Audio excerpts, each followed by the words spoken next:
பாருங்களேன், தேவனுடைய அழைப்பு வருகிற போது வசனம் சொல்லுகிறது, நீ எந்த சூழலிலே இருந்தாலும் தேவனுடைய இரக்கம் வெளிப்படும்.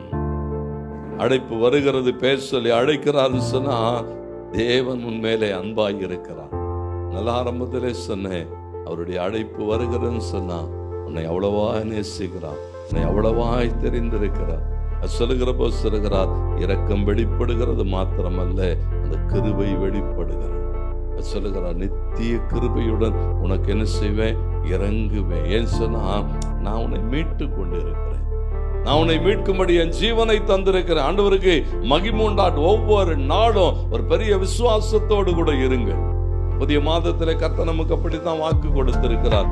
சொல்றாரு, நான் உன்னை கூப்பிடுறேன், ரெஸ்பாண்ட் பண்ணு, கூப்பிடுறேன், பதில் சொல்லு, கூப்பிட்டா என்ன செய், இதோ அடியே இங்க இருக்கிறேன்னு சொல்லு.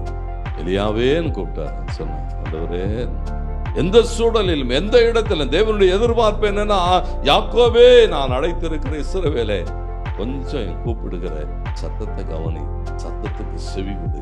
மாத்திரமல்ல, 15வது வசனம் சொல்லுகிறது, நானே அதை சொன்னேன், நான் அவனை அழைத்தேன், நான் அவனை வரப்பண்ணினேன், அவன் வழி வாய்க்கும். ஆமென்.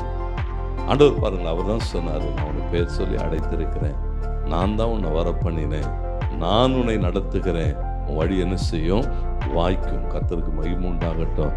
கையிட்டு செய்கிற எல்லாவற்றிலும் வழிகள் வாய்க்கும்படி நம்மை ஆசீர்வதிக்கிறார். ஏன்னா தேவன் ஒரு மனிதனை அழைக்கிற போது, பெயர் சொல்லி கூப்பிடுகிற போது, அதற்கான ஒரு நோக்கத்தை தனக்குள்ளாய் வைத்திருக்கிறார். அந்த நோக்கத்தை உணர்ந்து கொள்ள வேண்டும்.